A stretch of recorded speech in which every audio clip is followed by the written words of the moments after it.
সুবর্ণ সেনকে এবার ফাটিয়ে দিলেন দশানন্দ ভার্সেস সুবর্ণ সেন, সপ্তডিঙার গুপ্তধন। কি হলো এই ছবির ভার্ডিক্ট? মানে কেমন লাগলো এই ছবিটা? পাতি বাংলা কথা। দেখো, হল ভর্তি লোক, আমি 12টার শোতে গিয়েছি, এই রোদ ফাটা গরম, সানগ্লাসটা খুলি, উফ, এক্সট্রিম লেভেলের গরম, এক্সট্রিম লেভেলের গরম। আর এই গরমের ছুটিতে সোনাদা কতটা এন্টারটেন করতে পারবে বাচ্চাদেরকে, কতটা এন্টারটেন করতে পারবে এভরিওয়ান, সবাইকে। তো বিষয়টা হচ্ছে, দেখো ছবিটার গল্পটায় প্রথম চলে আসি, ঠিক আছে? গল্পটা প্রথম হচ্ছে যে সপ্তডিঙা কি বিষয়, এখানে বেহুলা লক্ষিন্দরের গল্প, এবং তার সাথে সাথে চাঁদ সওদাগর, তার সাথে সাথে মানে একদম আবার সেই ঔরঙ্গজেব, সেই সমস্ত কিছু মিলে ঝুলে ইতিহাস এবং পুরাণ এক মিলে ঝুলে গিয়েছে একদম বলা চলে। এই সোনাদার গুপ্তধন খোঁজার চেষ্টাতে আবার মার্ডার কেসেও ফেসে যাচ্ছেন এইবার প্রথমবারের জন্য। কি করে তিনি বেরোবেন মার্ডার কেস থেকে, কি করে তিনি আদৌ কি সত্যিই তিনি এরকম কেসে কিভাবে ফাঁসলেন, এবার মহা ফাঁসা ফেসেছেন বলা চলে। এবং সোনাদা কিভাবে এবার আবির আর ঝিনুককে বাঁচাবে, কারণ এটা সার্ভাইভালও বটে। এবং সুন্দরবনে যাচ্ছে গল্প, এবং সুন্দরবনের আর কি কি এমব্লেম, সেটা সাপ হোক, সেটা বাঘ হোক, সেটা কুমির হোক, সব কিছু। এবং কত বেশি এন্টারটেনিং, কত বেশি এঙ্গেজিং, কত বেশি মজাদার হলো এই গল্প, এ জানতে হলে তোমাদেরকে সিনেমা হলে দেখে ফেলতে হবে। এই হচ্ছে মূল স্ট্রাকচারটা। কৌশিক গাঙ্গুলির ক্যারেক্টারটি ডেকে পাঠাচ্ছেন সোনাদাকে, তাকে গুপ্তধন খুঁজতে বলছেন, এবং সপ্তডিঙার গুপ্তধন খুঁজতে বলছেন। কিভাবে এক ধাপে এক ধাপে এগোচ্ছে সেটাই হচ্ছে বিষয়। প্রথম আমার এবার চলে আসি প্রথম পজিটিভ দিকে। গল্পটা আমার গল্প ওয়াইজ আমি যে একদম এক্সট্রাঅর্ডিনারি কিছু পেয়ে গেছি, আমার মাইন্ড ব্লোয়িং কিছু, না না না, এটাই সোনাদার গল্প, এটা প্রতিটা পার্টের গল্প। তো এটার ভিতরে আলাদা করে নতুনত্ব যে পাওয়ার মতন কিছু আছে সেটা না, লোকেশন বাদ দিয়ে মোটামুটি ধরো ইতিহাস, মোটামুটি ধরো সব কিছু, সেগুলো না অনেক বেশি কানেক্টেড ফিল করায়। আচ্ছা, এবার পয়েন্ট বাই পয়েন্ট আসি, কারণ এটা যেহেতু ফ্র্যাঞ্চাইজি ফিল্ম, তাই খুব যত্ন করে যে আগের পার্টের যে মজাগুলো সেগুলোকেও ধরে রাখা হয়েছে। এবং কোনো রকমভাবে যে ল্যাগিং, মানে যেটা আমার কর্ণ সুবর্ণের গুপ্তধন দেখতে গিয়ে যে জায়গায় বিরক্ত লেগেছিল, সেই বিরক্তিকর জায়গাগুলোকে বা যেটা বলা চলে যে বোরিংনেসগুলো, সেগুলোকে চপ আউট করা হয়েছে। সেই সব কিছু কিন্তু অ্যাকচুয়ালিতে এই ছবিটার জন্য ওয়ার্ক করে। এবং এই ছবিটা কিন্তু বাদবাকি যে সোনাদার ছবিগুলো ছিল তাদের ভিতরে সবথেকে দুর্বলতম ছবি হচ্ছে কর্ণ সুবর্ণের গুপ্তধন, সবথেকে বেশি ব্যবসা করেছে। এবং এই ছবিটা কিন্তু কর্ণ সুবর্ণের গুপ্তধনের থেকে অনেক অনেক বেটার একটা ছবি হয়েছে। আমি বেস্ট ছবি হিসেবে যদি আমাকে বলতে বলা হয়, আমি দুর্গেশগড়কে রাখবো। আমার দুর্গেশগড়ের গুপ্তধন সব থেকে বেস্ট লাগে। আসছি এবার পয়েন্ট বাই পয়েন্ট। প্রথম হচ্ছে, আমি যেটাকে নিয়ে কথা বলবো সেটা হচ্ছে একটা জিনিসটা প্রচণ্ড পজিটিভ দিক, ডিরেক্টর এটা দারুণভাবে করেছেন। এতগুলো পার্ট ধরে রজতবাবুকে ব্যবহার করা হচ্ছে অ্যাজ দশানন্দা, কিন্তু কোনোদিন এই কম্বিনেশনটাকে কোনোদিন দেখানো হয়নি যে সোনাদা, এই যে রাবণ ভার্সেস রামের যে কম্বিনেশনটা, এই কম্বিনেশনটা ব্যাপকভাবে এখানে উঠে এসছে।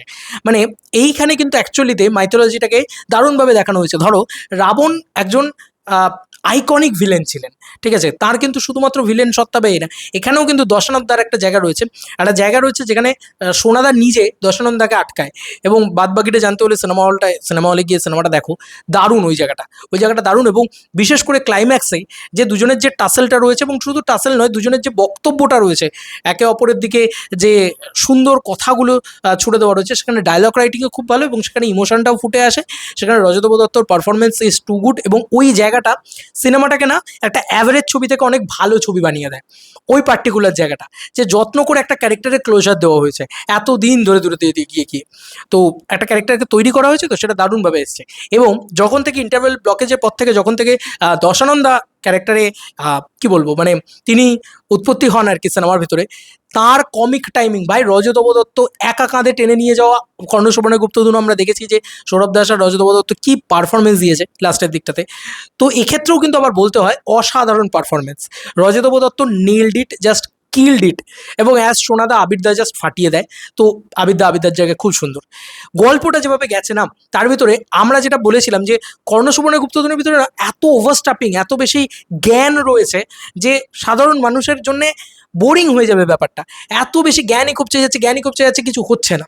তো এক্ষেত্রে না সেই দারুণ ব্যালেন্সটা রয়েছে, ইনফোটেনমেন্টের যে ব্যালেন্সটা, যেটা খুব সুন্দরভাবে দুর্গেশগড়েও ছিল, খুব সুন্দরভাবে গুপ্তধনের সন্ধানেও ছিল, এখানেও সেটা রয়েছে।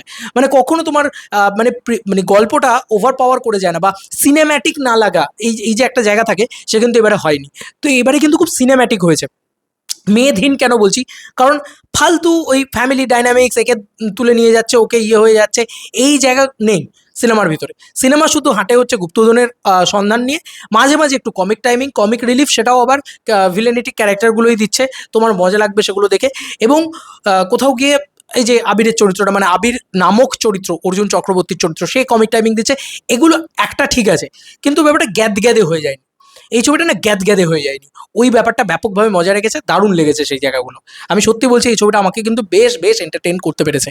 এবং এটা কিন্তু ওই স্ল্যাপস্টিক কমেডির ধারও ধরে না, কোথাও গিয়ে ওই ধরনের ছ্যাবলামি, আহ, মানে একদম একটা ক্যাঙ্গারু নিয়ে একটা ডায়লগ রয়েছে, সেটা তোমার একটু স্ল্যাপস্টিক লাগতে পারে, বাট ওই জায়গাগুলো ভালোই লাগে, মানে বাচ্চাদের এনজয়ই করবে, দশানন দা ক্যারেক্টারটাকে বাচ্চারা ব্যাপক এনজয় করবে। রজতাভ দত্ত চিরকালই খুব ভালো, মানে সে আমাদের ছোটবেলায় রজতাভ দত্ত দারুণ একজন ভিলেন ছিলেন, এখনও রজতাভ দত্ত জাস্ট, ওনার কোনো তুলনা হয় না অ্যাজ দশানন দার দারুণ ক্যারেক্টারটা।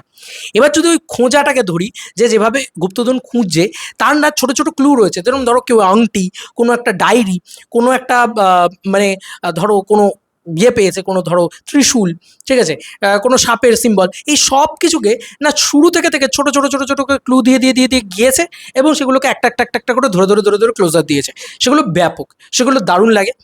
বাঘের যে ব্যবহার, সেটা কিন্তু আমার খুব যে আহামরি লেগেছে, মারাত্মক লেগেছে, উড়ে গেছি পাগলে গেছি বলতে পারবো না, কিন্তু যতটা না বাজার করা হয় এখানে, মানে এখানে যত বেশি মার্কেট করা হয় যে বাঘের বিশাল ব্যবহার আছে, এ আছে ও আছে, দিয়ে তারপরে গিয়ে আমরা দেখি যে খুব একটা ভালো সেটা ভিএফএক্স হয়নি, ইত্যাদি হয়নি, এখানে সেরকমভাবে বাজার করা হয়নি, কিন্তু ভালো লাগে। আচ্ছা, এই ছবিটা কিছু মেটা রেফারেন্সে হাঁটে, সেটা আমি ডিরেক্টরের প্রশংসা করবো, আমি জানি না মানে এখন এই পরিবর্তনের আমল, মানে আপনার এই পরিবর্তন দেখে আমি প্রচণ্ডই অবাক হচ্ছি, এ ধরনের লাইনও রয়েছে, মানে এই যে সরকার গিরে যাওয়া ইত্যাদি হয়ে যাওয়া, এই যে একটা লাইন, এটাকে ভেবে হয়তো ডিরেক্টর লেখেননি, কিন্তু এত মানে বিউটিফুলি এগুলো ম্যাচ করে গেছে, মানে শুধু এই একটা ডায়লগ না, এরকম ভুরে ভরে ডায়লগ রয়েছে। যেরকম ধরো সোনাদার ক্যারেক্টারটা বলছে যে স্টারডম এমনই একটা জিনিস, তার সাথে সেলফি তুলতে আসছে, সে তখন বলে যে হিরোইজম এমনই একটা জিনিস যেটা আজকে আছে কালকে জিরো হয়ে যেতে পারি। তো এরকম ধরনের ডায়লগও রয়েছে। তো এগুলো না আবিরদার ক্যারেক্টারটাকেও কোথাও গিয়ে সোনাদার সাথে ম্যাচ করিয়ে দেয়। তো ওই জায়গাগুলো না খুব যত্ন করে লেখা, ডায়লগ রাইটিং খুব ভালো হয়েছে, এবং সিনেমাটা এত বেশি এঙ্গেজিং, মানে first have to last half, মানে একদম সেকেন্ড হাফটা তো অনেক কিছু ঘটে, মানে অনেক স্পেকটাকেল রয়েছে, ফার্স্ট হাফটাতেও খুব এঙ্গেজিং, আমি মানে কুইক রিভিউতেও এই কথাটাই বলেছি যে খুব এঙ্গেজিং একটা গল্প। তো সেই এঙ্গেজমেন্টটা কিন্তু ব্যাপকভাবে আমাদেরকে দেওয়াতে পারে। এবং আমি যেটা বলবো, কুমিরের যে ভিএফএক্সগুলো না, ওটা ব্যাপক হয়েছে, এবং সুন্দরবনকে যেভাবে দেখিয়েছে বেশ ভালো লেগেছে, আমার বেশ ভালো লেগেছে, বেশ সুন্দর করে দেখিয়েছে তারা, আমার বেশ ভালো লেগেছে। সুন্দরবনকে সত্যি বিউটিফুলি শ্যুট করেছে, যেভাবে তারা এলিয়াল শট নিয়েছে, যেভাবে তারা পুরো ব্যাপারটাকে ধরেছে, জল কাদা ইত্যাদি এই সমস্ত কিছুকে যে তুলে আনা, সেটা খুব ভালো। এবার চলে আসি এই ছবির নেগেটিভ দিকে। দেখো, এই ছবিতে একটা টুইস্ট আছে, ঠিক আছে, একটা পার্টিকুলার ক্যারেক্টারকে কেন্দ্র করে, সেই টুইস্ট তোমার একদম পরিষ্কার বোঝা যাবে, গোদা মানের টুইস্ট একটা, ঠিক আছে, ওটা একদম তুমি প্রথম থেকেই বুঝতে পারবে, যারা একটু প্রো অডিয়েন্স তারা তো বুঝতে পারবেই। তো যদি তুমি সোনাদার ছবি থেকে লো এক্সপেকটেশন নিয়ে যাও, এই সিনেমাটা তোমার এন্টারটেনিং লাগবে, ভালো লাগবে, এবং যেভাবে ধাঁধাগুলো আসছে, যেভাবে সব কিছু আছে, সেগুলো না ওকে ওকে লাগে, সবই ভালো লাগে, সেগুলো খারাপ লাগে না। কিন্তু আমার যেটা মেন প্রবলেম এসছে, আমি সেগুলো বলছি। তবে প্রথম যেটা আমার টুইস্ট ওয়াইজ প্রবলেম মনে হয়েছে, সেটা খুবই খুবই অ্যামেচার। আমি যেটা বললাম যে এই সিনেমাটা শুধু অ্যাভারেজ ছবি থেকে আরও ভালো হয়ে যায় ওই দশানন দায়ের ক্যারেক্টারটার লাস্টের যে কিছু ডায়লগে, যে হিরো ভিলেনের যে আসল বক্তব্যে, ঠিক আছে, ওই জায়গাগুলো ব্যাপক। এবং তুমি যে যদি মানে অ্যাকচুয়ালিতে ধর্মীয় যে ব্যাপার স্যাপারগুলো রয়েছে, সনাতনী যে ব্যাপার স্যাপারগুলো রয়েছে, সেগুলোও না খুব সুন্দর করে উঠে এসেছে। মানে এক্ষেত্রে আমি জানি না কেন এইভাবে বানানো হয়েছে, মানে এক্ষেত্রে কিন্তু মানে ওই হয় না যে একটা প্রতাপাদিত্য, তার ক্যারেক্টারকে কেন্দ্র করে বলা হচ্ছে, তো কোথাও গিয়ে জিও পলিটিক্যাল যে সিনারিও, সেটার সাথে তুমি ম্যাচ পেয়ে যাবে। এগুলো আমি খুঁজেছি, তুমি খুঁজবে কি না জানি না, আমি এইভাবে খুঁজেছি, আমার খুব ভালো লেগেছে। আর কমিক টাইমিং, কমিক ইত্যাদি জিনিসপত্রগুলো খুব ভালো, যেরকম ধরো রাত্রিবেলা টার্জেন নিয়ে যে কমেডিটা রয়েছে, মানে রজতাভ দত্ত কমিক টাইমিং কিন্তু খুব ভালো। কিন্তু যেটা আমি নেগেটিভ পয়েন্টে বলতে যাচ্ছিলাম, আরেকজন ভিলেন আছেন, তাকে না মানে তোমার মানে প্রথম থেকেই তুমি টুইস্টটা বুঝতে পেরে যাবে, যেটা তোমার জন্য ওয়ার্ক করবে না। দ্বিতীয় একটা বড় টুইস্টের জায়গা রয়েছে, সেটা হচ্ছে একটা ট্রাইবকে দেখানো হয়েছে, ঠিক আছে, যারা ওই পুরো গুপ্তধনটাকে প্রোটেক্ট করছে, এরকম ধরনের জিনিসপত্র, তারা কলকাতার মানে বাংলা ভাষায় কথা বলছে। আরে ভাই, কুছ তো মানে ডিটেলিং থাক, ওই বলে না যে কিছু তো ডিটেলিং থাক, সেই ডিটেলিংটা নেই বলা চলে। সেটা একটা প্রবলেমেটিক সিচুয়েশন। কেন বলছি, কারণ এরকম গ্রামের লোকজন রয়েছে যারা পিছনে বাঘের মুখোশ নিয়ে হেঁটে যাচ্ছে, তারা কিন্তু অ্যাকিউরেট সুন্দরবনের ভাষায় কথা বলছে। কিন্তু আমরা না সুন্দরবনের যে কালচার, সুন্দরবনের যে রুটেডনেসটা, সেটাই ফিল করতে পারি না। সব থেকে বেশি ভালো ফিল করতে পেরেছিলাম দুর্গেশগড়ের গুপ্তধনে। বাঙালিয়ানা, একটা কলাবউ স্নানের গান, ঠিক আছে, ওই সিনেমাটা না সব থেকে বেস্ট ছিল হচ্ছে মিউজিক্যাল হিসাবে। এখানেও গান ইত্যাদি রয়েছে, কিন্তু সেগুলো অনেক বেশি মানে ওই জোর করে একটা বাঙালিয়ানা দেওয়ার চেষ্টা মনে হয়েছে আমার কোথাও কি। তো বাঙালিয়ানার একটা অভাব কিন্তু আমি এই ছবির ভিতরে দেখতে পেয়েছি, যেগুলো জোর করে, ধরো একটা বাঘ আনতে হবে বলে বাঘ এনে দিলাম, ধরো একটা কুমির দেখাতে হবে বলে কুমির দেখিয়ে দিলাম, ঠিক আছে, এরকম ধরনের জিনিসপত্র, ঠিক আছে, এগুলো করা হয়েছে, সেগুলো আমার খুব একটা ব্যক্তিগতভাবে পছন্দ হয়নি। এবং ওই যে বললাম যে টুইস্টটা তো আমার জন্য ওয়ার্কই করেনি।